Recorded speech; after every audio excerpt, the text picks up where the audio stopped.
사랑하는 성도님들 반갑습니다. 교리대학 3강으로 함께하게 된 모든 분들을 주님의 이름으로 환영하고 축복합니다. 여러분들이 이 교리대학 1주와 2주를 지나면서 여러분들은 어떠한 하나님의 은혜를 누리셨습니까?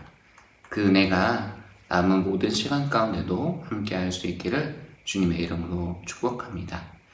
함께 찬송가 빈들의 마른 풀같이 찬양하시며 이 시간 가운데 하나님께서 허락하실 은혜를 나에게 허락하여 달라고 함께 찬양하며 나아가겠습니다. 빈들의 마른 풀같이 시들은 나의 영혼, 주님의 허락한 성령 간절히 기다리네. 가물어 메마른 땅에 단비를 내리시듯 성령의 단비를 부어 새 생명 주옵소서. 반가운 빗소리 들려 산천이 춤을 추네. 봄비로 내리는 성령 내게도 주옵소서. 가물어 메마른 땅에 단비를 내리시듯 성령의 단비를 부어 새 생명 주옵소서.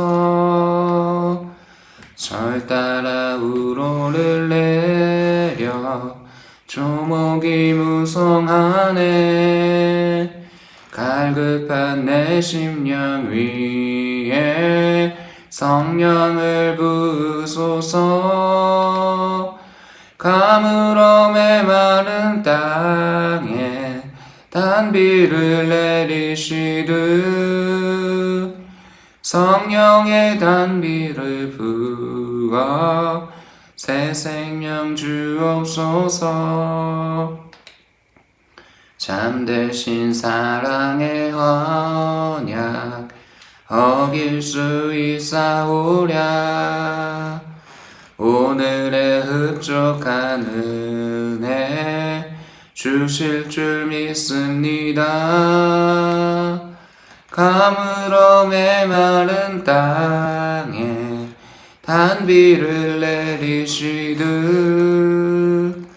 성령의 단비를 부어 새 생명 주옵소서. 아멘. 하나님의 은혜를 사모하십니까? 하나님의 은혜가 우리 가운데 듬뿍 부어질 줄 믿습니다. 세 번째 시간 성경을 바라보는 안경에 대해서 살펴보려고 합니다. 지금 교육부서 안에서는 세계관에 관한 여러 가지의 주제들로 1년을 함께 하고 있습니다. 세계관을 함께 공부하면서 세계관을 묘사할 때 사용하는 단어가 있습니다. 바로 안경이라는 단어입니다. 어떠한 안경으로 바라보느냐에 따라서 그 시야가 달라지게 되어 있습니다. 왜냐하면 시력이 나쁜 사람들은 그 시력이 왜곡되었기 때문입니다. 왜곡이란 무엇입니까? 어떠한 사물을 그 있는 그대로 바라보지 못하게 되는 것이 왜곡입니다. 어떤 사람은 난시, 근시, 원시 또한 알 수 없는 다양한 방법의 문제들로 인해서 그것들을 해결하는 부분들이 필요합니다. 그렇기 때문에 우리에게 이 안경이라는 것이 필요합니다. 우리가 저번 주에 일반 계시와 특별 계시에 대해서 함께 나누었습니다.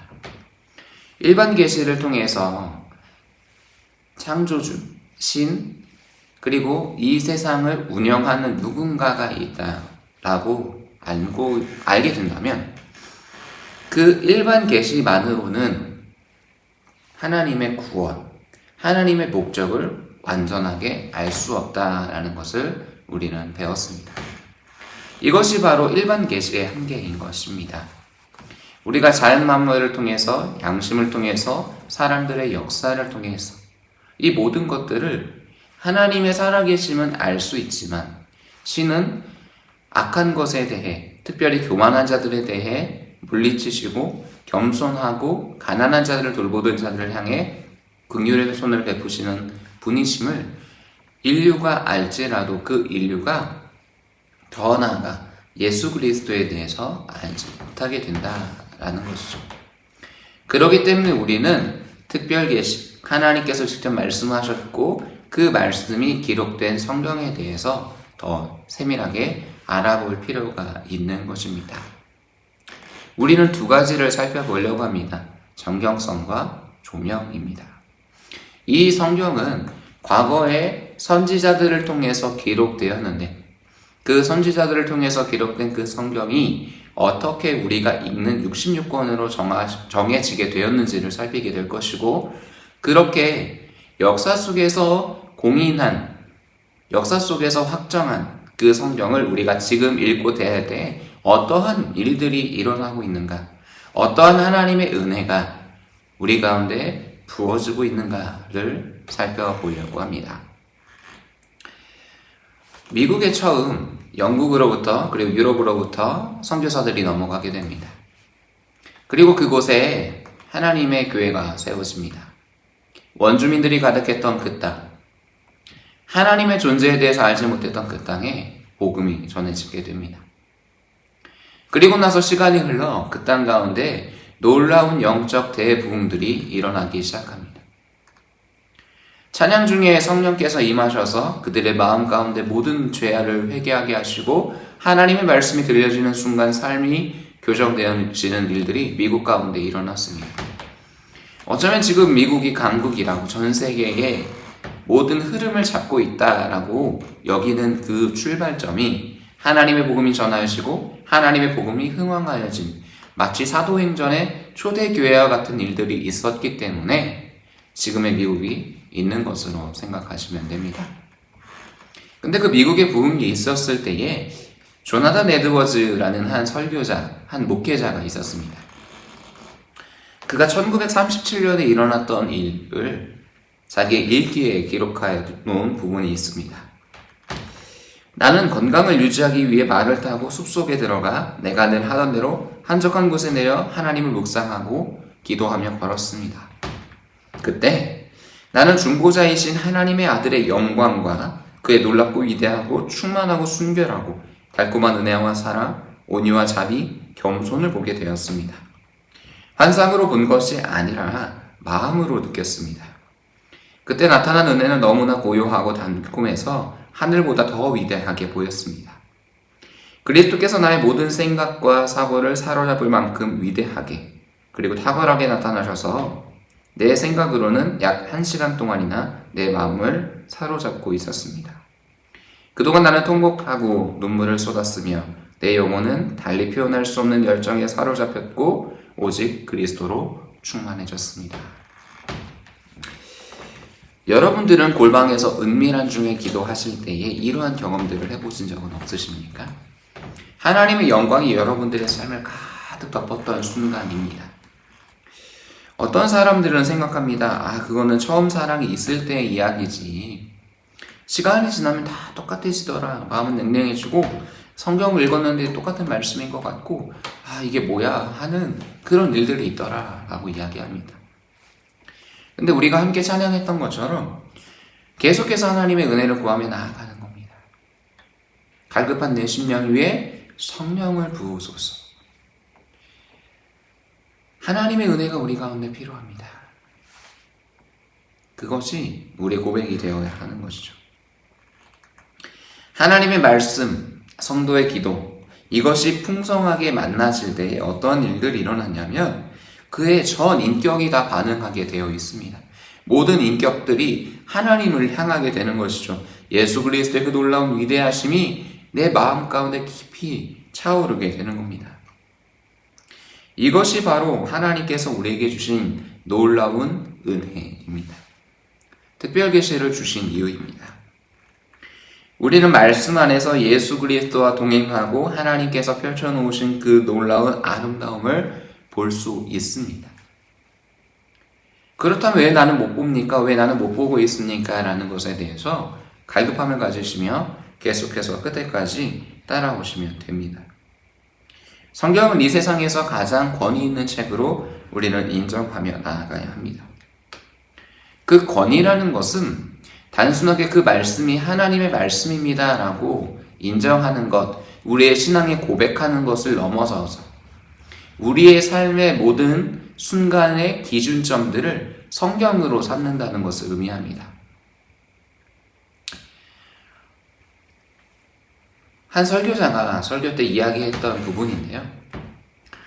운동장에서 조회를 하면 기준으로 외칩니다. 그럼 그 사람을 기준으로 해서 군대도 마찬가지고요. 다 보입니다.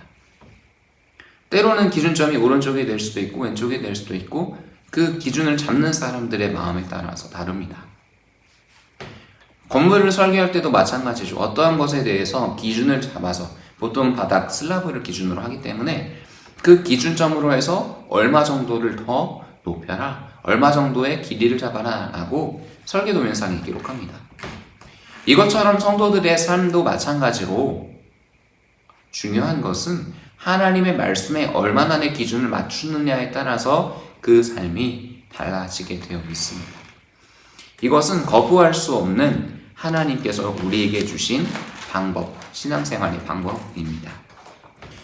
본격적으로 30페이지부터 시작하여서 오늘의 나눌 내용들을 나누겠습니다. 저번에 함께 나눴던 것처럼 여러분들이 아직까지 이 빈칸이 채워져 있지 않으시다면 빈칸을 채우고 따라오시는 것이 훨씬 유익합니다.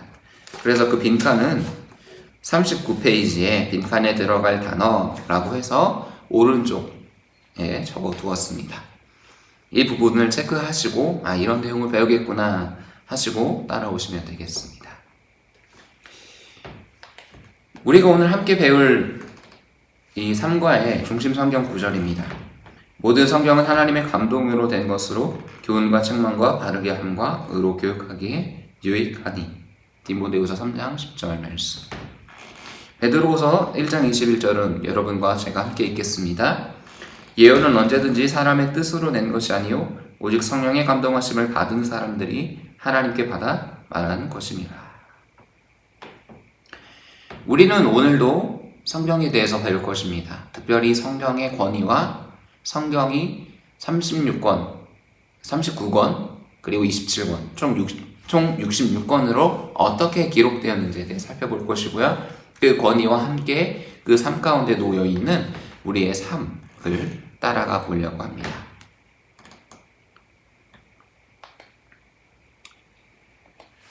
우리들은 교리 공부를 시작하면서 계속해서 질문들을 던지고 있습니다.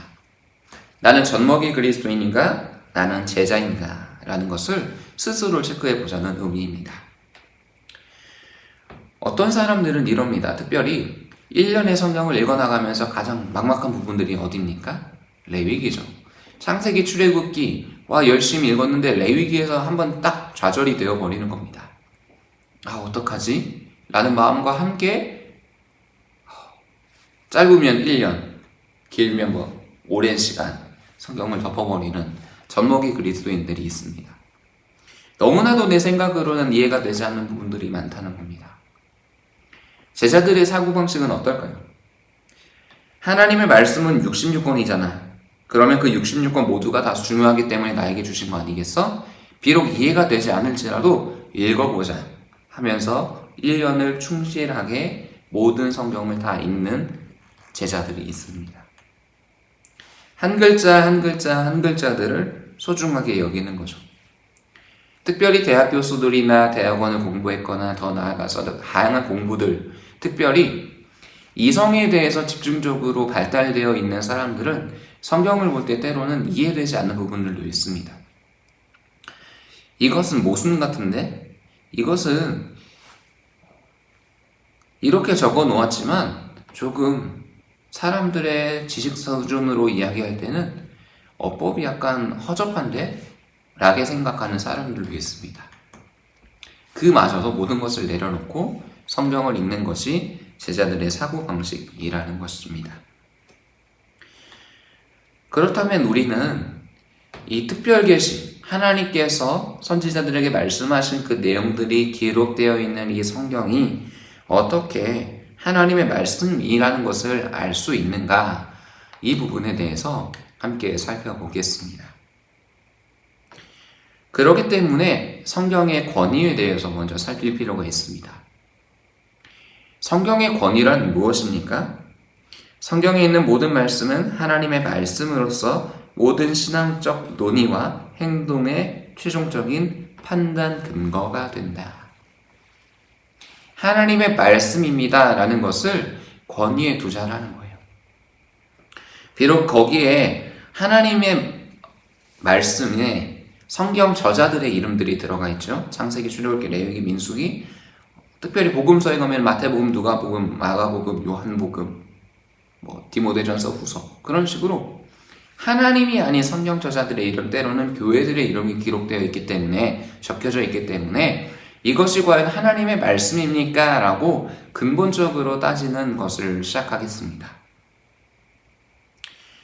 비록 책 제목이 그럴지라도 그 안에 담겨있는 내용들을 하나님이 말씀하실 때, 하나님이 가라사대, 때로는 예수께서 이르시되 라는 내용들이 수많이 기록되어 있습니다.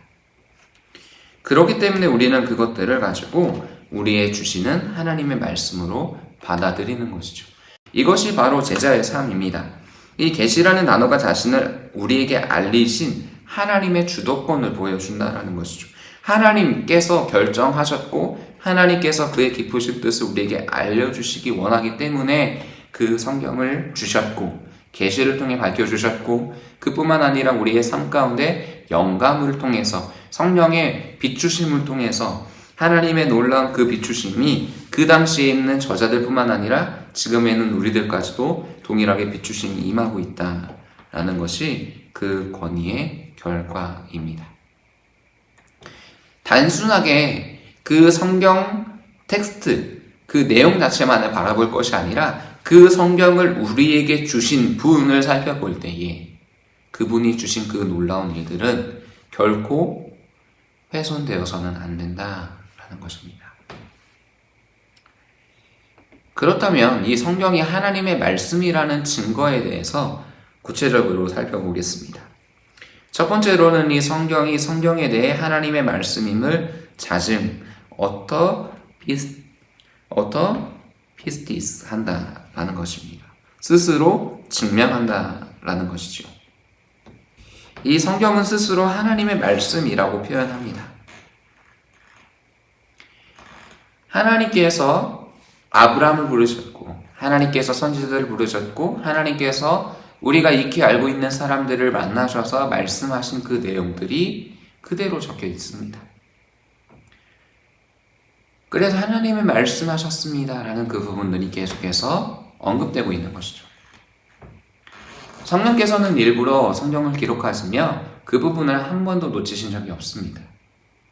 하나님께서 하신 일을 스스로 밝혀내도록, 마치 발광체들이 스스로 자신의 빛을 밝혀 존재를 알리는 것처럼 성경 속에서 스스로 하나님을 밝혀 이 성경의 명확한 목적, 하나님이 누구시며 그분의 이루시고자 하는 구원 역사의 계획들이 무엇인지를 밝히기 위해 스스로 밝혀놓으셨다는 것입니다. 두 번째로는 성령의 내적 증거가 하나님의 말씀임을 증언합니다. 이 성경이 지닌 무오함, 비록 성경 저자들의 각자의 배경과 지적인 수준이 다를지라도 오류가 없는 이 부분과 이 하나님의 권위가 이 말씀 속에 담겨 있다라고 하는 이 신적 권위라는 것은 하나님의 말씀을 통해서 함께 밝혀지는 성령님의 역사입니다. 뒤에서도 살펴보게 되겠지만 성령님의 역사에 대해서 사람들은 많은 오해를 하고 있습니다. 우리 눈에 나타나는 현상들을 통해 성령님이 살아계심을 입증하고 있는 것입니다. 성령의 방언, 통변, 계시, 그리고 여러 가지 우리 눈에 나타나는 현상, 병고침이 될 수도 있고요, 귀신이 쫓겨남도 될 수 있고, 그러한 눈에 나타나는 현상을 통해서 성령을 증명하려고 하는 것은 왜곡된 것입니다. 그러기 때문에 계속 성령이 강조될 때 무엇과 함께 강조됩니까? 하나님의 말씀과 함께 강조됩니다. 하나님의 말씀이 기록될 때에 선지자들에게 말씀하셨을 때에 성령이 함께 계셨고 그 정자들이 성경을 적었을 때에 성령이 함께 계셨고 성경을 읽는 우리가 성경을 읽을 때에 성령이 함께 가신다.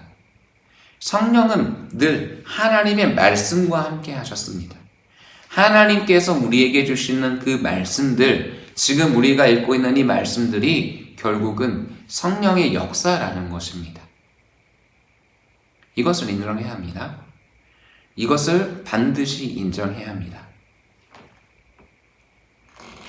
성령으로 말미암아 우리 마음속에 확증되기 전에는 전적으로 하나님의 말씀임을 알 수가 없기 때문입니다.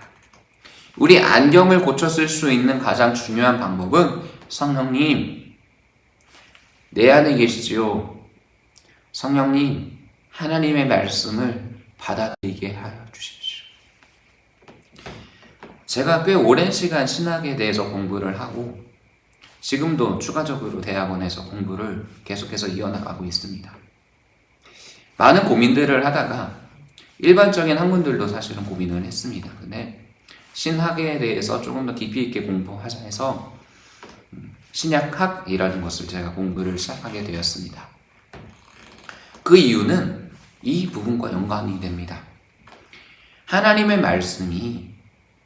말씀임을 받아들이고 인정했을 때 그 깊이가 엄청나게 깊다라는 것을 공부를 하면 할수록 느껴지기 때문입니다. 하나님의 말씀의 깊이를 저는 비록 지금 시작하는 단계이지만 선배 목사님들에게 물어보니 40년, 한 50년 목회하신 분들에게 물어보니 지금 하나님의 말씀을 대하는데 그 성령이 비춰주시는 그 놀라운 비춤이 이전과는 비교가 되지 않아. 자네가 한번 이 길을 계속 걸어가다 보면 그 말이 무엇인지 이해될 걸세. 하나님의 말씀은 단순하게 볼 수 있는 게 아니었어. 라고 이야기하십니다. 사랑하는 성도 여러분, 여러분들에게 도전하기는 계속해서 하나님의 말씀을 가까이 하시면서 그 말씀의 깊이가 얼마나 깊은지 성령께서 비추어 주시도록 계속해서 여러분들의 삶을 내어놓아 보이십시오. 성령께서 행하시는 그 일이 얼마나 위대한지 경험할 수 있으시기를 주님의 이름으로 축복합니다.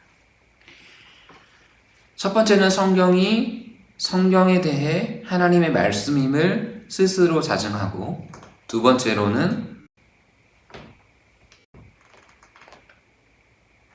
성령의 내적인 증거가 하나님의 말씀으로 증언한다면, 세 번째는 예수님이 성경이 하나님의 말씀으로 증언하십니다. 예수님께서는 4가지 정도로 행하신 일들을 정리해 볼 수 있습니다.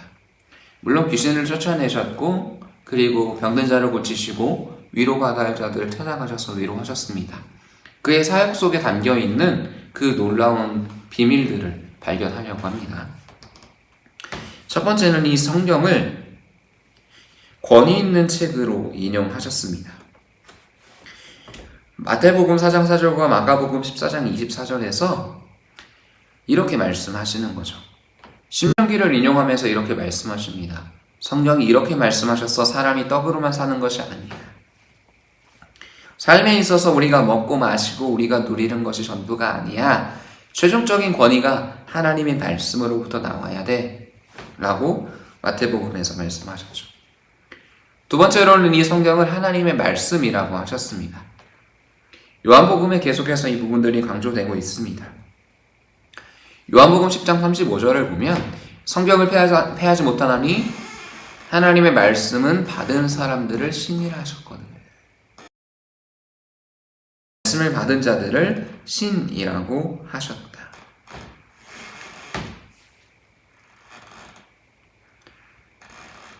자, 요한복음 10장 잠깐만 살펴보겠습니다. 이 내용이 구체적으로 이해가 되시지 않는 분들이 있으시기 때문이죠.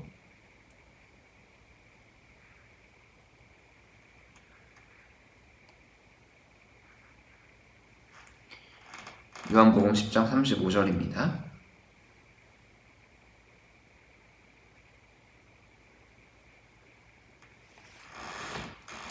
이 말씀은 예수님께서 유대인들에게 말씀하시는 내용입니다.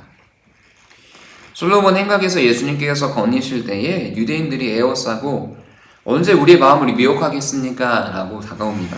그리스도면 밝게 말씀하소서 라고 하셨을 때에 예수님께서 하시는 그 일들 자체를 본인 스스로 하지 않으심을 밝히고 있는 장면들입니다. 너희 율법에 기록된 바 내가 너희를 신이라 하였노라 하지 아니하였느냐. 근데 그 신이라는 것이 내가 신이라 아니라 어떠한 사람이 신이라고 밝히고 계십니까? 하나님의 말씀을 받아들인 자들, 그 사람을 신이라고 하신 것이죠.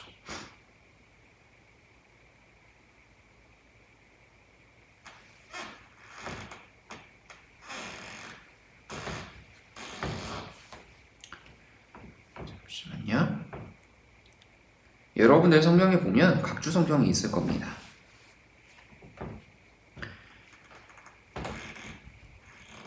그래서 그 각주 성경을 보시면 구체적으로 잘 나타납니다.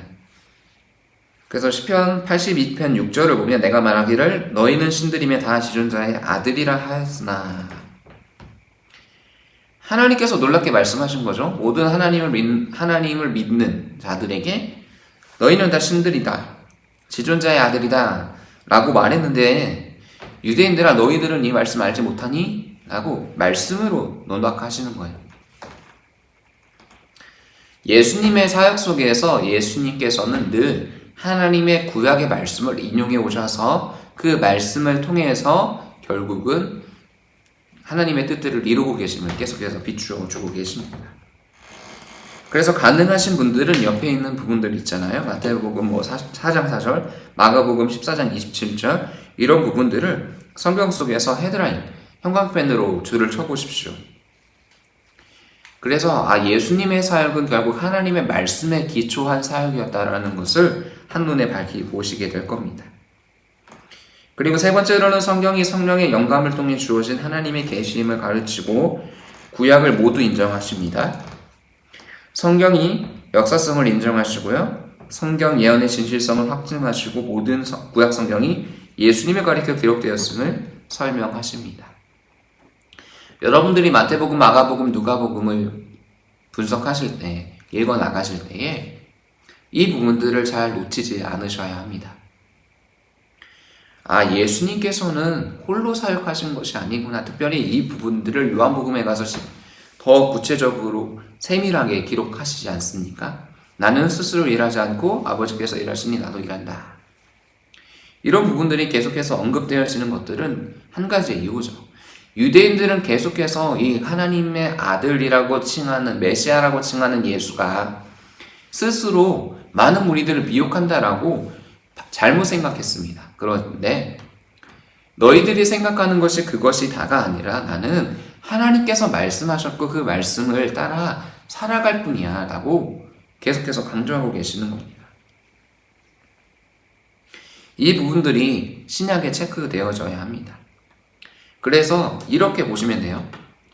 구약이 신약을 향해서 이야기합니다. 그럼 신약은 구약을 향해서 이야기하는 거예요. 구약이 신약이 구약을 향해서 말을 하는 겁니다. 그래서 서로가 서로를 보완해 주는 거예요. 하나님이 말씀하셨는데 그 말씀은 단순히 과거로 끝나는 것이 아니라 이루어지는구나. 더 나아가서 구약과 신약이 성경이 우리에게 말하고 우리는 구약과 신약에게 말하는 그 부분이 되어야 합니다.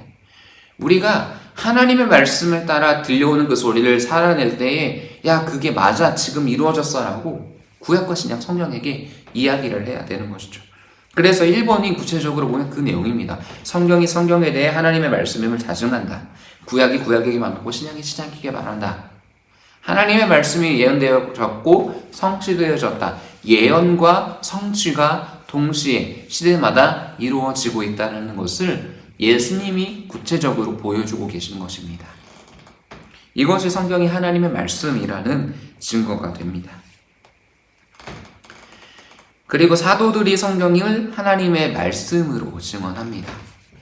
이 사도들은 바로 하나님께서 예수님을 보내주셨고 예수님께서 제자들을 세우셨잖아요. 그 예수님께서 세우신 제자들을 사도들이라고 합니다. 예수님을 직접 함께 거닐며 예수님이 하셨던 일들을 보고 느꼈던 자들이 바로 사도들입니다. 이 사도들이 예수님의 특별한 권위와 성경의 능력이 사도들에게 주어졌기 때문에 사도들의 증거는 권위를 갖습니다. 예수님께서 제자들을 부르셔서 그들에게 성령을 주시고 그리고 나서 너희는 가서 복음 전하라. 마을에 들어가서 전도하라 라고 말씀하셨지 않습니까? 그렇기 때문에 예수님께서 사도들을 세우셔서 권위를 주셨기 때문에 예수님의 권위가 그대로 제자들에게로 흘러가게 되는 겁니다. 그렇게 예수님과 함께 거닐었던 자들이 기록하였기 때문에 권위를 갖는 것이죠. 그냥 먼 나라에서 환상을 보고 그 환상을 따라 기록했던 어떤 기록이 아니라 예수님과 함께 거닐었던 제자들의 말들이 기록되어 있기 때문에 예수님의 목격자들이 적어놓은 증언이기 때문에 그 진술서는 유효하다는 거죠. 오늘날에도 어떠한 사고들이 일어나면, 사건 사고들이 일어나면 요즘은 CCTV가 잘 되어 있기 때문에 CCTV를 통해서 그 일들을 낱낱이 살핍니다. 옛날 같은 경우에 혹시 여러분들이 길 가시다가 익숙하게 보셨는 그 플래카드가 있습니다. 사람을 찾습니다. 목격자를 찾습니다. 땡땡, 땡땡시 땡땡분 땡땡 어디서 뺑소니 사고가 일어났습니다. 혹시 이 광경을 보신 분들이 있다면 아래 담당자에게 연락해 주십시오라고 뺑소니 그 사건을 찾기 위한 그런 플래카드들이 붙여져 있는 경우들이 있습니다. 목격자들을 찾는 것이죠. 목격자들이 있었을 때에 그 사건은 정확하게 바라볼 수 있다라고 생각하는 겁니다. 법정에서의 진술도 마찬가지죠. 법정에서 진술을 할 때에 단순하게 피고와 원고 간의 그 분쟁뿐만 아니라 그 일들을 바라본 객관적인 증인들이 있다면 증인들을 세우고 증인 선서를 해서 그 사건들을 조금 더 살펴보게 되는 것과 마찬가지입니다. 예수님과 함께했던 제자들이 기록한 그 목격자들의 증언이기 때문에 이 성경이 하나님의 말씀임을 알 수 있는 것입니다. 그 예수님의 제자들을 성령이 붙드시고 기록하셨습니다. 그리고 다섯 번째로는 외적 증거들이 성경의 역사임을 증언합니다.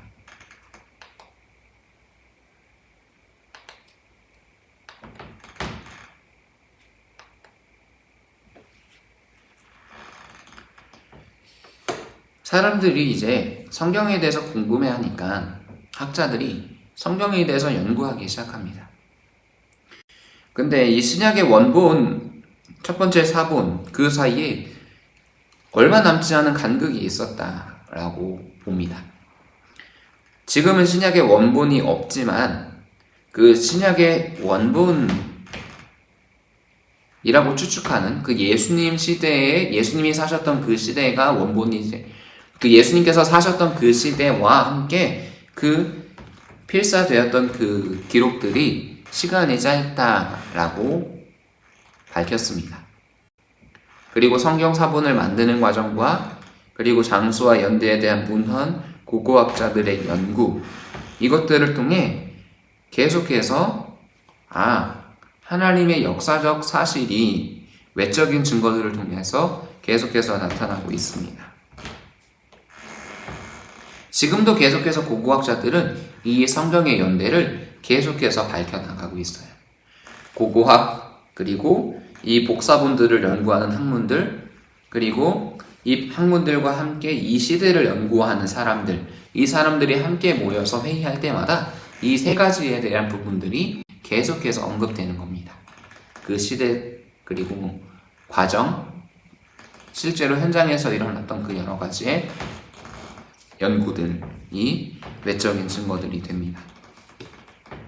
그리고 마지막으로 수많은 개인적 증거가 성경을 하나님의 말씀이라고 증거합니다.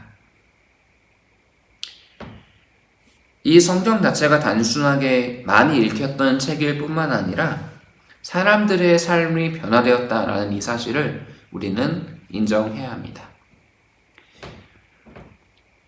많은 사람들이 교도소에 가서 할 일이 없으니까 성경을 보고 교화적인 경험으로 교회에 가서 활동을 합니다. 근데 그 사람들이 단순히 교화가 될 뿐만 아니라 삶이 변화되는 일들이 일어납니다. 성경을 읽을 때 갑자기 성령께서 그 사람의 마음을 조명하사 그 사람의 마음 가운데 하나님의 살아계심을 믿게 하고 그 믿음으로 삶이 변화되어지는 그 수많은 이야기들이 교정사역을 하시는 그 모든 목사님들을 통해서 계속해서 전달되고 있습니다. 뿐만 아니라 교회 다니고 있는 많은 사람들까지도 하나님의 말씀을 읽고 그 말씀을 통해서 삶이 변화되어지는 경험들이 많습니다. 제가 요즘은 새롭게 보고 있는 부분들이 무엇이냐면 바로 연예인들입니다. 연예인들이 정말로 수많은 돈을 가지고 있고 수많은 명성을 가지고 있고 내노라 하는 대한민국의 인싸들 아니겠습니까? 근데 그런 사람들이 예수님을 받아들이며 그들의 삶이 자기의 모든 것들을 내려놓는 것으로 삶이 변화되고 있는 것을 보게 됩니다. 마치 부자 청년을 부르셔서 예수님께서 너는 이제 모든 것을 내려놓지 않겠니라고 하셨을 때에 근심하고 돌아갔던 그 장면이 이 사람들에게는 근심이 아니라 결단으로 나타나는 것을 보게 되는 거예요. 그래서 이 하나님의 말씀이 결국은 오늘날 우리에게도 하나님의 능력이 되는구나 라는 것을 경험하게 되는 것이죠. 조금 더 이 5가지로 나눠서 구체적으로 어떻게 외적인 증거들이 증거하고 있는지를 살펴보려고 합니다. 이 성경은 약 1600년 정도 기록 기간이라고 추정합니다. 그리고 40여 명의 저자들이 이 책을 기록하였다라고 봅니다. 근데 놀라운 거는 성경은 처음부터 끝까지 창세기부터 요한계시록까지 예수 그리스도를 통해 인간에게 구원이 이루어진다라는 내용이 동일하게 이루어져 있습니다. 놀랍지 않습니까? 긴 시간 속에서도 다양한 저자들 속에서도 그 하나의 주제, 예수 그리스도가 구원자이십니다라는 이것이 흔들려지지 않았다라는 거예요. 이 기간을 보면 1600년 정도 됩니다.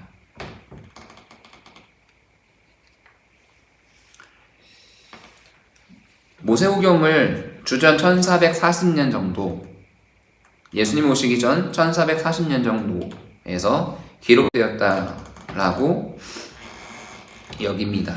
그리고 요한계시록이 기록된 것은 예수님 오시고 100년 정도 지난 후에 1600년이 되는 거죠. 이제 1440년부터 1600년까지의 이 기간이 놀랍게 형성되어 있습니다. 그리고 세 번째로는 성경의 놀라운 예언의 성취입니다. 성경에 기록된 수천 종류의 예언이 장차 이루어질 그리스도의 재림을 제외한 모든 예언이 한치의 오차도 없이 인류의 역사 속에서 이루어진 것입니다. 네 번째로는 성경의 놀라운 생명력입니다.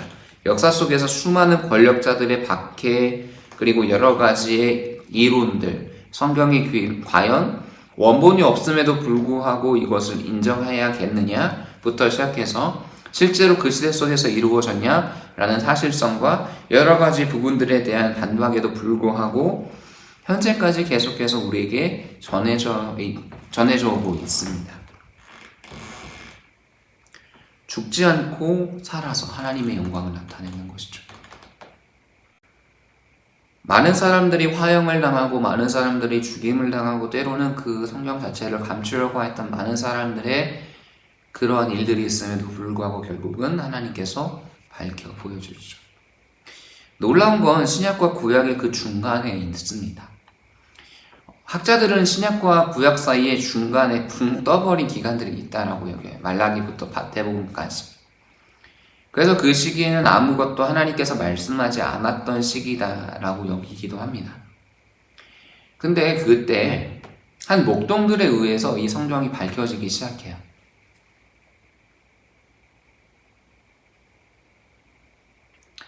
그 시기마저도 하나님은 결코 암흑의 시대로 말씀하지 않았던 시대가 아니었구나라는 것이 밝혀지게 됩니다.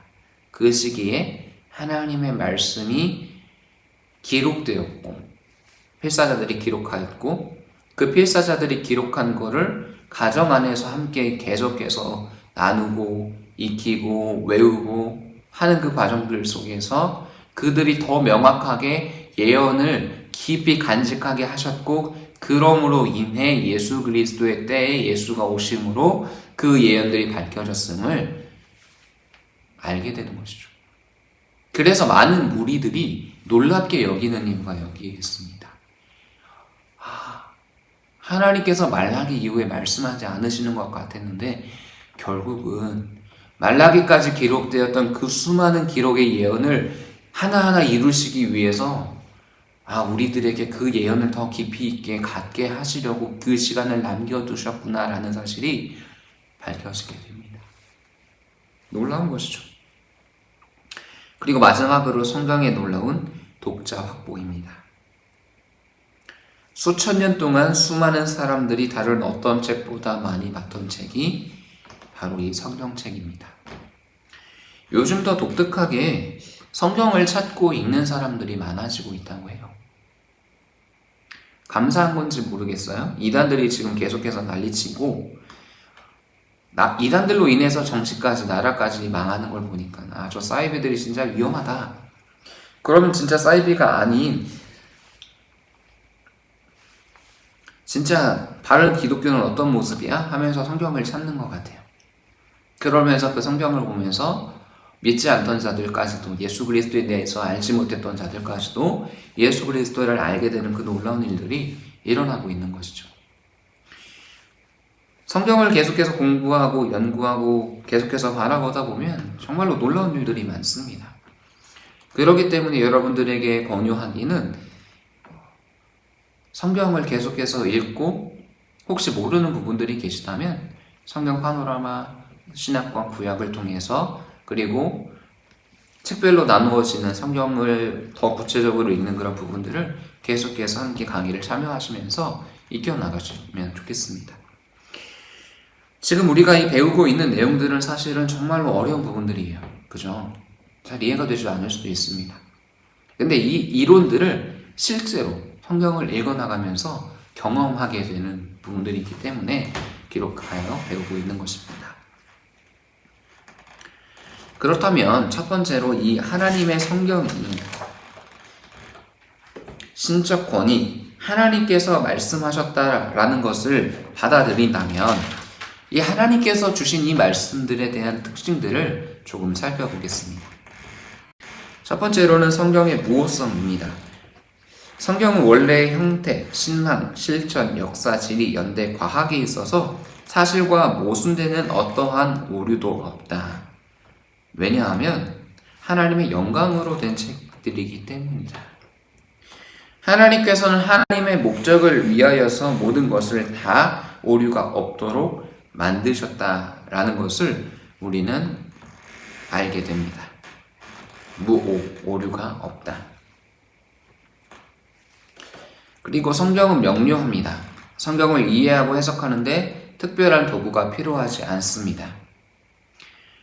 만약에 특별한 도구가 필요했다면 이 성경을 읽기 위해 얼마나 많은 부가적인 자료가 필요할까요? 이것은 곧 성령님께서 도와주시지 않는다면 이라는 전제가 되죠. 하나님께서 함께 하심만 있으면 인간은 어떠한 도구도 필요 없다라는 거예요. 이게 바로 성경의 명료성입니다. 수많은 수천 권의 백과사전이 필요하지도 않고요. 이것을 이해하기 위한 여러 가지의 도구들이 필요하지도 않습니다.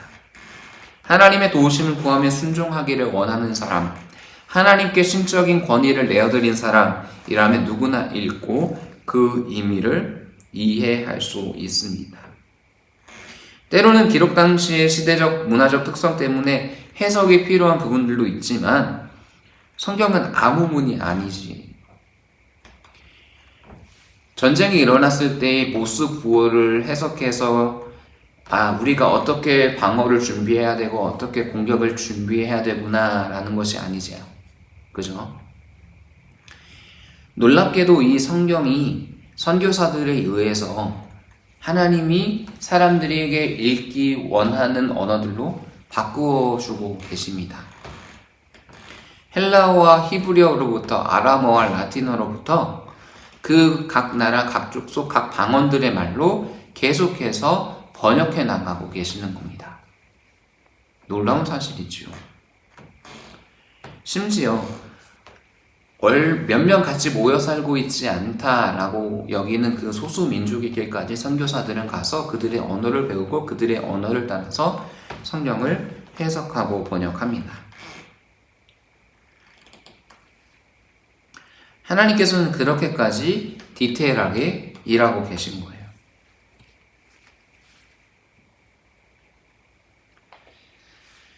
그래서 우리는 성경이 필요합니다. 두 가지 때문에 성경이 필요해요. 첫 번째는 그분이 우리에게 무엇을 행하셨고, 두 번째로는 우리가 무엇을 행하기를 원하는지 확실히 알기 위해 성경이 필요합니다. 일반 계시로는 하나님이 어떠한 분이신지에 대해 구체적으로 알지 못하기 때문에 성경을 통해서 그 하나님이 어떠한 분이신지를 알게 되고요. 두 번째로는 그 하나님을 믿는 우리들의 삶이 어떠해야 될지 성경을 통해서 알고 그에 따라서 살아가는 삶을 위해 성경이 필요합니다. 이단들에 넘어가는 사람들은 이것이 없기 때문에 이단들에게 넘어가는 것이죠.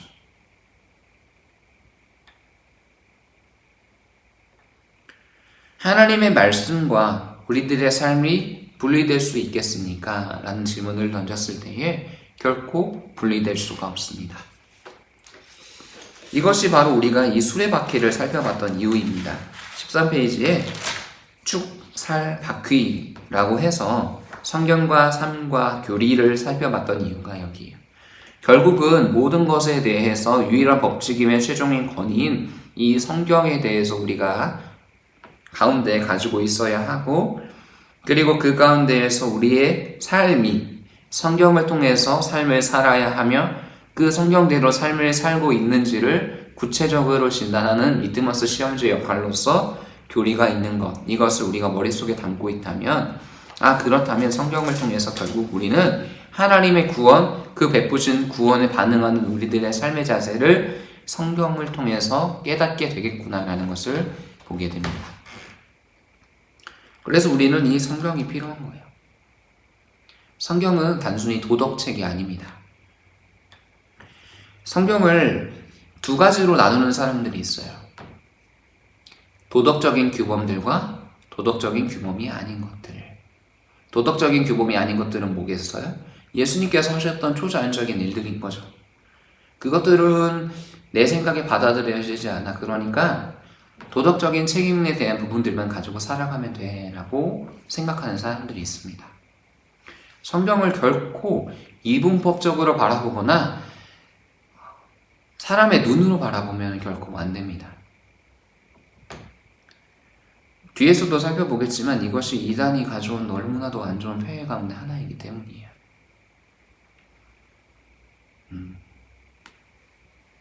그래서 우리는 이 성경이 결코 분리되거나 분리해서도 안 되고 완전하다라는 것을, 이 모든 것, 이 성경 하나만으로도 충분하다라는 것을 인정해야 합니다.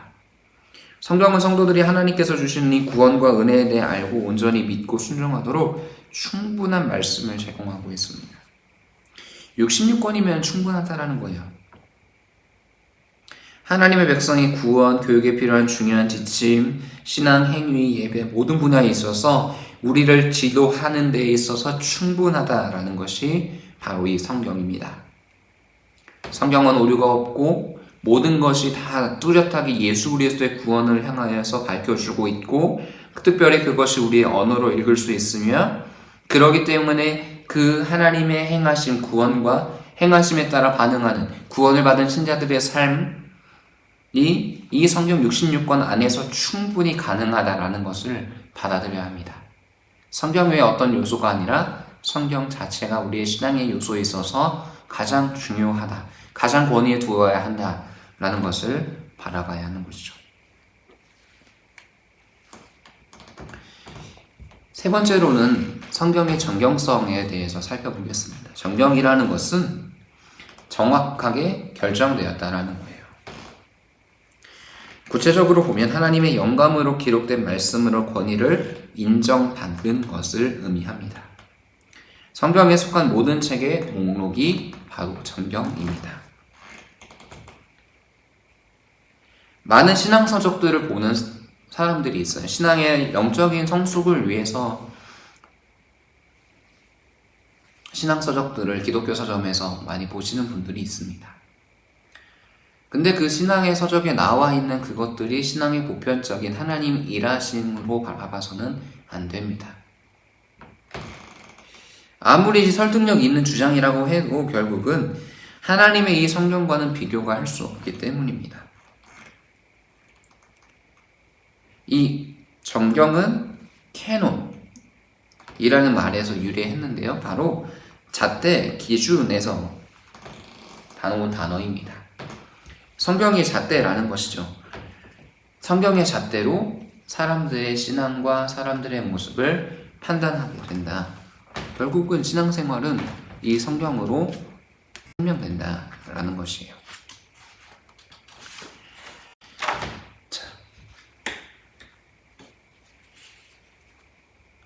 그렇다면 이 정경의 증거들이, 이 정경 66권이 성경이 하나님의 영감으로 된 정확한 말씀이라는 것을 우리는 어떻게 알게 됩니까?를 살펴보겠습니다.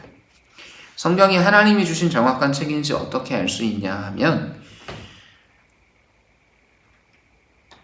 예수님 당시나 초대교회 또는 그 이전의 이스라엘 시절에는 이 정경이 무엇이냐에 관한 문제가 존재하지 않았어요.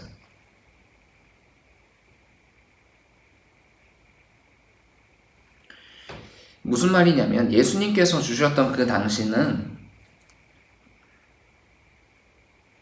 뒤에서도 나오겠지만 한 번 더 언급하고 가겠습니다. 예수님 당시에 예수님께서 인용하셨던 이야기들을 보면 구약 성경을 계속해서 인용하신 것을 보게 됩니다. 나오네요, PPT에. 예수님께서는 모세율법, 선지자의 글, 시편, 이것을 계속해서 인용하면서 말씀하셨는데, 이 신약시대 예수님께서 함께 사셨던 그 시대의 사람들은 이것이 하나님의 말씀이라는 것을 인정했어요. 그렇기 때문에 예수님 당시에 그 논란이 없었다라는 것을 우리는 이해하게 되는 것이고요. 두 번째로는 사도들의 증거입니다. 사도들이 편지를 썼을 때에 이렇게 기록하는 거예요. 이런 일에 관하여 무식한 자들, 굳세지 못한 자들, 다른 천경과 같이 억지로 풀다가 스스로 멸망에 이르렀다. 그 당시에 이단들도 있었기 때문에 그 이단들이 하나님의 말씀이 아닌 다른 것들로 풀다가 결국 그들의 신앙이 잘못된 교훈으로 나아가 구원의 그 아름다움을 보지 못했다라는 것을 기록하고 있습니다. 이 예수님 당시에 쓰여졌던 이 시편까지의 기록들은 1600년 정도라고 아까 살펴보았죠. 하나님의 영감을 받아 직접 쓰인 이 원본이 어디에 있는지는 모릅니다. 법궤가 어디에 있는지 알지 못하기 때문이죠. 법궤가 어디에 있는지 알지 못하는 것이나 시내산의 돌판이 어디에 있는지 알 수 없는 것처럼 예수님 당시에도 이것이 어디에서부터 시작되었는지는 알 수 없었습니다. 하지만 이것은 하나님께서 일부러 원본을 감추어 놓으셨던 거일 수도 있고 하나님께서 이 원본을 숨겨 놓으신 거일 수도 있습니다. 근데 사람들이 그 성경을 기록할 때 어떤 일들이 있었냐면 야훼께서 이르시되 했을 때 손을 씻고 성경을 기록했습니다. 그것처럼 정말로 자기 온 신앙을 다해서 그 성경을 필사했던 것이죠. 근데 그 사본이 무려 5366가지나 됩니다. 역사적으로 봤을 때 이렇게 많은 사본들이 있었던 책은 없습니다. 그 나라에 있어서.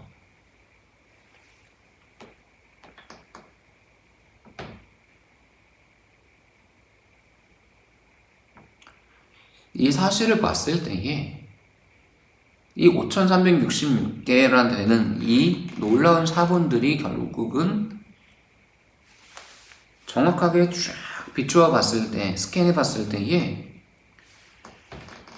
하나님의 말씀에 있어서의 오류는, 하나님께서 말씀하시고자 하는 원래의 의미의 오류는 없었다라고 오늘날에서야 사본을 연구하는 사람들이 결정을 내리게 됩니다.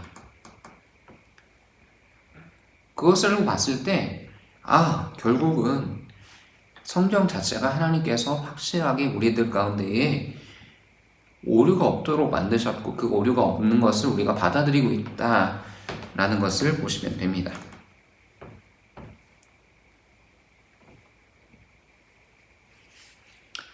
교회 역사에서도 마찬가지입니다. 이 정경을 결정한 건 교회예요. 왜냐하면 교회 안에서 이런 일들이 일어났었습니다. 교회에서 하나님께서 주셨던 이 말씀보다도 더 중요하게 여기는 것들이 있었어요. 성경 안에서 그 사람들이 살아가면서 계속해서 성경이 이해되지 않다 보니까 결국은 자기의 사사로운 뜻대로 풀어나가려고 했던 거죠. 자기 이성대로 풀어나가려고 했던 겁니다. 주전 450년경에 유대인들이 모세오경을 하나님께서 주신 영감된 책으로 인정하는 일이 있었습니다. 역사서, 선지서 이것들이 공식적으로 정경으로 인정되고 열왕기서와 시가서가 포함이 되었죠. 유대인들은 이 모세오경이 정확한 하나님의 말씀이다 라고만 여겼기 때문에 과연 그 뒤에 있는 것들은 어떻게 되라고 했을 때 모세오경 자체가 계속해서 이스라엘의 역사 속에 이루어지는 것을 발견한 거예요. 유대인들이. 아까는 구약과 신약이, 신약과 구약이 서로 이야기한다는 거 얘기했잖아요. 근데 구약을 들여다보면 구약 속에서 모세오경이 기준점이 되고요. 그 기준점이 된 것을 바탕으로 하나님께서 이스라엘의 역사를 운행해 나가십니다. 벌을 주기도 하고 상을 주기도 하면서 그 가운데에서 이스라엘 역사를 기록해 나가시는 거죠.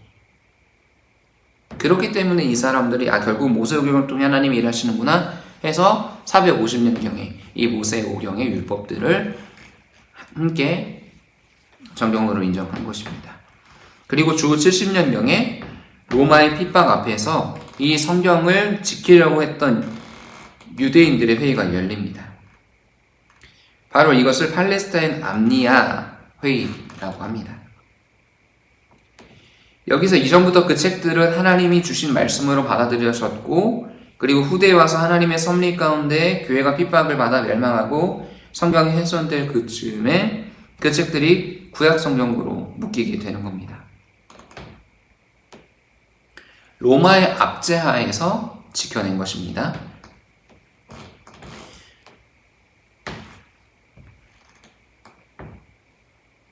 그리고 예수님께서 부활하신 60년쯤 서신서들이 먼저 쓰였고 복음서들이 쓰여지게 됩니다. 서신서들과 복음서들이 교회들이 당연히 받아들이는 정경이 되었고 100년 후까지 그것들이 기록되다가 이제 마르시온이라는 이단이 생겨나니까 신약교회는 성경의 정경성을 보호하기 위해서 기준을 마련하게 됩니다. 예수님의 그 신성에 대해서 반발하는 자들이 생긴 거죠. 예수님께서는 피조물이시다라는 그러한 이단들이 이 당시에 있었습니다. 그 기준을 보면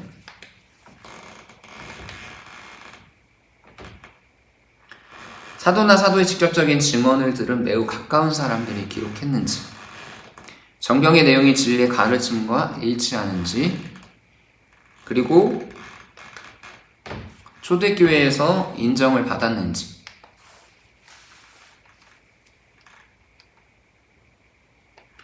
하나님이 주신 능력의 증거인지를 판단했습니다. 이해가 되십니까? 한 번 더 정리하면 유대인들이 모세오경만이 하나님께서 주신 말씀으로 오해했었는데 그 부분을 이제 나머지의 부분들을 읽어나가니까 모세오경에서 하나님께서 말씀하셨던 부분들이 이루어졌구나 라고 여겼기 때문에 결국은 그 구약의 39권을 유대인들이 정경으로 받아들이게 되었습니다. 그리고 나서 그 후에 로마의 압제가 있으니까 그 로마의 압제 속에서 성경을 지켜내기 위해 종교회의를 열었고 히브리어로 기록된 성경만이 정확하게 하나님의 말씀이다라는 것을 땅땅땅 찍었어요. 왜냐하면 헬라와 그 당시의 문화권의 언어로서 기록된 것이 하나님의 말씀이다라는 그러한 말도 안 되는 소리들을 하려고 했었기 때문이죠.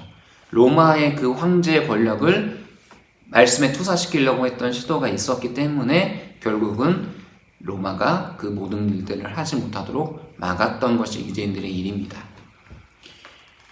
그렇게 해서 그 구약의 39권이 정경이다라는 것이 일단락되고요.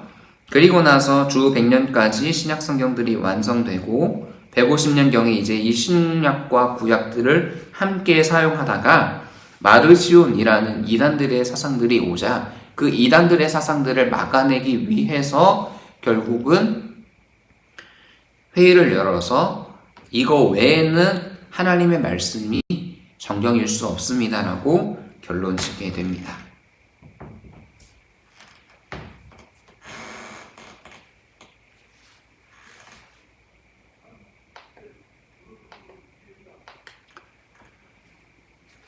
거기서 더 나아가 이제 외경이라는 것이 로마 가톨릭 시대에 등장하게 됩니다.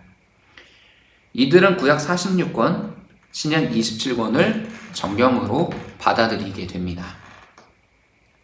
7권의 책을 외경이라고 부르고 이들이 사용합니다.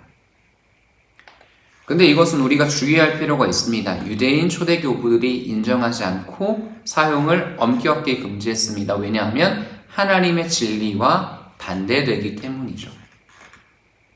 진리와 결코 부합하지 않기 때문에 잘못된 신앙에 빠지지 않도록 그렇게 초대교회의 모든 지도자들이 그 외경을 반대한 겁니다.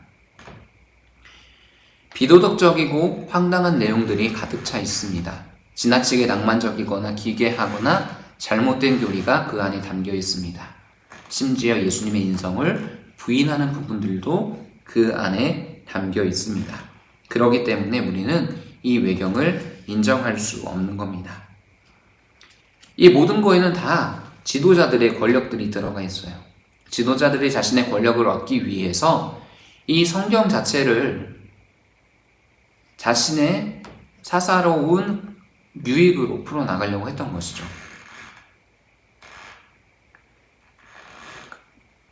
그렇기 때문에 결국은 이것이 외경까지 나오게 된 이유입니다.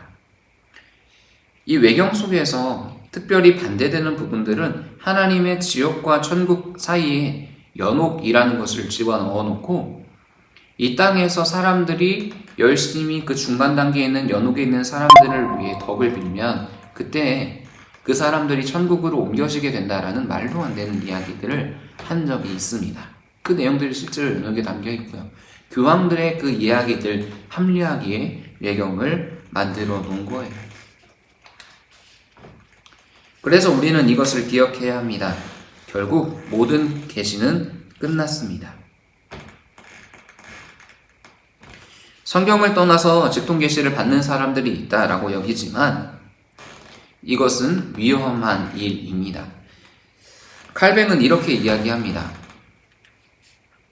광신자는 지나치게 열심히 신앙생활하는 자가 아니라 성경을 통하지 않고 성령의 직통계시로 하나님의 말씀을 받는다고 하는 자들이다. 성령은 직통계시로 말씀하지 않는다. 그러므로 우리는 성령의 인도하심을 떠나서는 다른 어떤 것도 받지 못하게 된다. 바울은 물론 삼층천에 다녀왔다라는 이야기가 있지만 그 이후에 율법, 선지자들에 대한 연구들을 계속했고 그것을 교회들에게 가르쳤습니다. 우리가 예를 들어서 어떤 A라는 사람이 너무나도 영적인 은사가 충만하다 보니까 예언의 은사가 있다라고 합시다. 목회자들도 마찬가지고요. 기도를 했는데 기도가 이루어졌어요. 뛰어나지 않습니까? 그러면 그 사람에게 가서 물어보는 겁니다. 나의 앞의 일은, 나의 앞으로 일들은 어떻게 되겠습니까? 나를 위해 기도 좀 해주지 않겠습니까? 라고 그 A라는 사람에게 가서, 목회자에게 가서 계속해서 이야기를 하겠죠. 그러면 하나님께서 주셨던 이 하나님의 말씀인 성경이 있는데 그 성경을 바라보겠습니까? 아니면 그 사람들의 이야기를 듣겠습니까? 사람의 심리는 하나예요. 그 사람에게 가서 이야기를 듣기 시작하는 거예요. 그러면 하나님의 그 성경과 그 안에 담겨있는 예수 그리스도의 구원의 감격이 점차 사그라들게 되어 있는 거죠. 그죠? 하나님께서는 이 예수 그리스도의 구원, 우리의 존재의 상태, 죄의 비참함, 그것들을 성경에서 보게 하심으로 인해서 결국은 하나님을 인정하며 하나님을 따라 살아가는 삶으로 살아가기를 원하셨던 거예요. 근데 사람들은 삶의 호기심들이 너무나도 많다 보니까, 내 지금의 상황이 너무나도 어렵다 보니까 내 앞에 당장 닥쳐진 상황들이 결국은 해결되어지기를 원했던 겁니다. 그래서 그 사람들은 그쪽에 가서 이야기들을 나눴던 것이죠. 그래서 교회 안에 분란이 일어났던 겁니다. 그래서 계시는 끝났다. 영감도 끝났습니다. 더 이상 성경 저자들에게 주신 그 하나님 말씀 외에 다른 저자들은 있지 않습니다. 성경은 영감으로 기록된 유일한 책이기 때문에 오히려 실수나 잘못을 발견할 수 없고 완전하게 신뢰할 수 있습니다.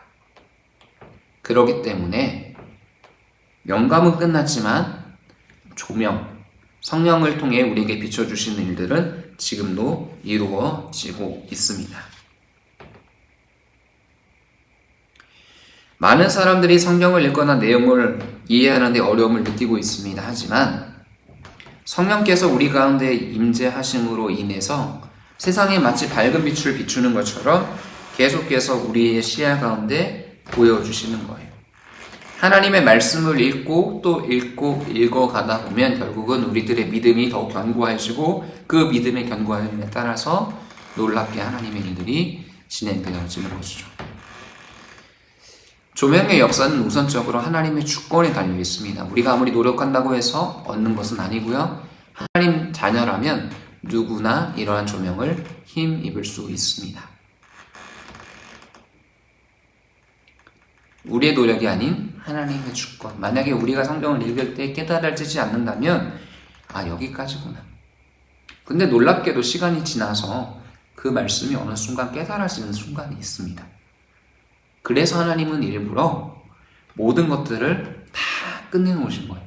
계시도 영감도 다 끝내놓으시고 완전하게 성경을 주신 후에 그 성경을 통해 지금 그 성경을 바탕으로 일하고 계신 거예요. 사람들의 사사로운 예언, 이단들의 그 영적인 가르침, 그게 아니야. 그래서 결국 우리는 말씀을 깨닫게 되고 믿게 되고 즐거워하며 말씀에 순종하게 되는 겁니다. 하나님이 살아계시고 이 하나님의 신적인 권위를 놓치게 되니까 사람들이 눈에 보이는 현상으로 가는 거예요. 하나님이 성경에 뭐가 이게 다이고 아니죠 라는 사람의 그 오판이 있었기 때문에 성경 외에 다른 어떠한 것을 찾아 나가려고 했기 때문에 결국은 이단들, 영적으로 볼 수 있다고 생각하는 사람들, 그 사람들의 이야기가 나오는 겁니다. 과연 그 사람들의 말이 진짜 하나님께서 줬던 말이라는 것을 어떻게 믿으시겠습니까? 우리는 이 두 가지 기준점을 가지고 계셔야 됩니다. 첫 번째, 예수 그리스도에 대해 말하고 있는가? 두 번째, 예수 그리스도를 따라 살아가라고 하는가? 잘 판단하시면요, 이단들도 영적으로 보는 자들도 예수 그리스도에 대한 이야기를 하기보다는 복음과 우리의 비참함과 우리의 은혜보다는 다른 거에서 초점을 맞추고 있습니다. 그래서 안 되는 거예요. 그래서 성경을 믿고 펼쳐서 묵상할 때마다 말씀을 깨달아 하게 하시는 성령의 조명의 역사가 꼭 약속되어 있습니다. 이것을 기억하셨으면 좋겠습니다.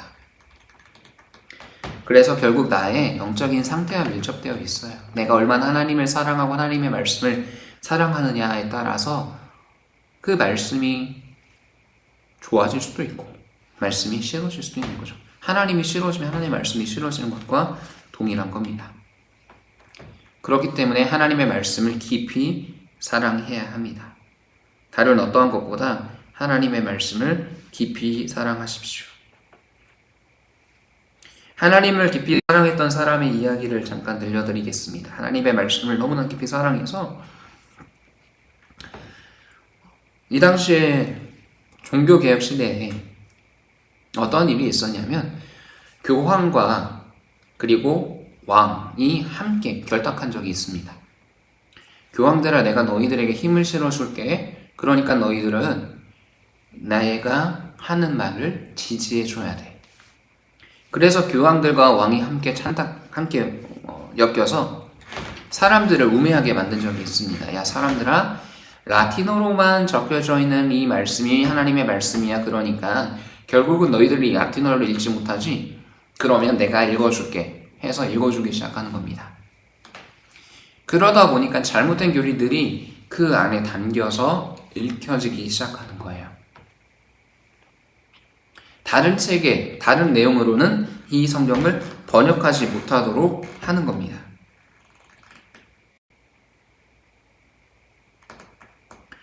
그러다 보니까 이제는 어떡하지? 종교개혁자들이 하나님 말씀을 깨닫기 시작하는 거죠. 그게 아닌데.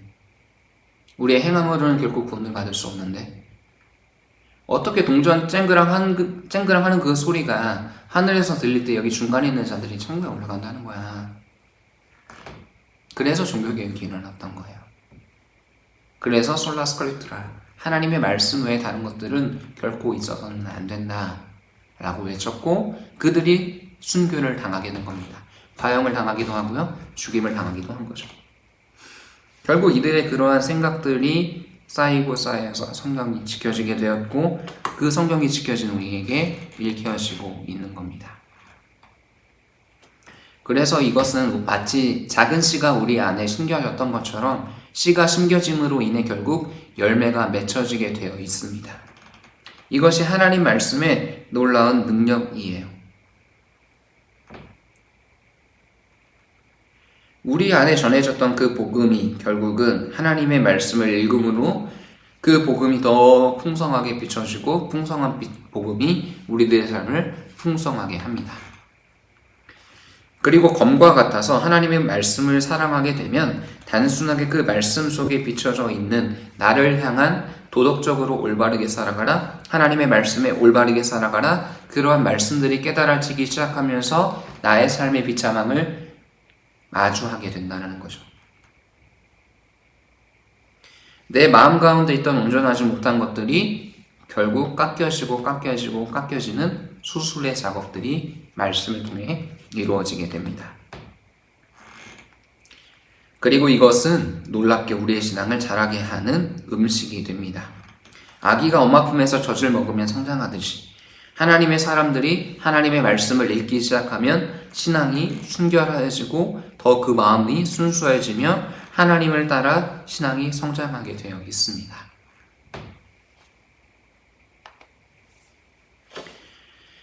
그리고 불과 방망이처럼 때로는 우리에게 뜨겁게 하나님의 말씀 이거였구나라는 열정에 타올라 전도하게 만들며 더 나아가서는 우리들의 삶을 온전하지 못한 데에서 인도하는 방망이의 역할을 하게 됩니다.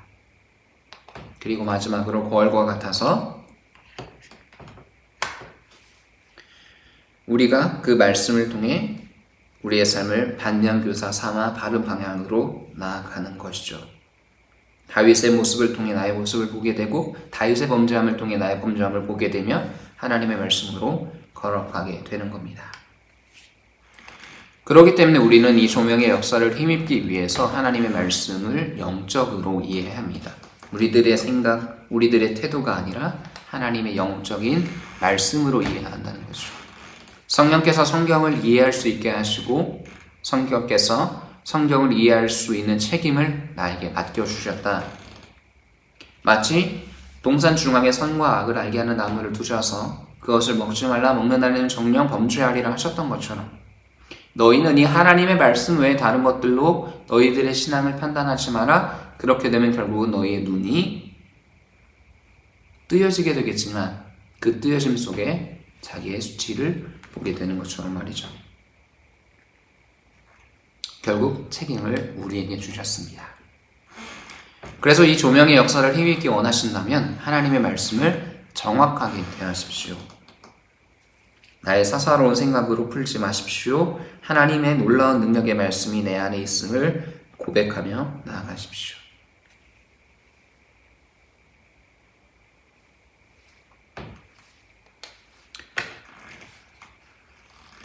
계속해서 부지런히 연구하기 위해 이 말씀을 계속해서 읽어나가기 위해 어떠한 일들을 해보면 좋겠습니까? 숙제는 아닙니다. 여러분들의 선택이 있습니다. 37페이지부터 시작하여서 39페이지까지의 내용들이 있습니다. 오늘 공부를 하신 후에 이 내용들을 적어 보십시오. A4 용지를 가지고 아니면 여기 뒤에 빈 공란이 있잖아요. 39페이지 그쪽에다가 오늘 배운 내용을 요약해 보시고 실제로 그것이 나의 삶에 어떤 순간에 이루어졌었는지, 영감이 하나님의 말씀이 나의 삶에 언제 깨달아졌고 어떻게 내 삶을 이끌어 나가셨는지를 적어보시고 더 나아가서 성경을 깊이 이해하기 위해 내가 무엇을 해야 할지도 구체적으로 적어보십시오.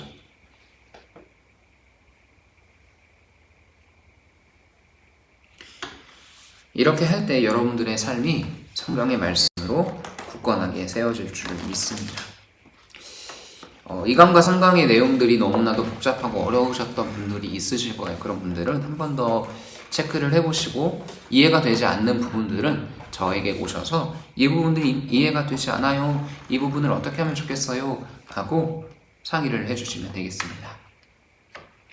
여러분들의 삶 가운데 다른 것이 아니라 하나님의 말씀, 하나님의 능력, 하나님의 그 놀라운 은혜가 늘 항상 충만하기를 주님의 이름으로 간절히 기도합니다.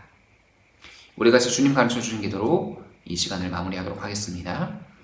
하늘에 계신 우리 아버지여, 이름이 거룩히 여김을 받으시오며 나라 임하옵시며 뜻이 하늘에서 이루어진 것 같이 땅에서도 이루어지이다.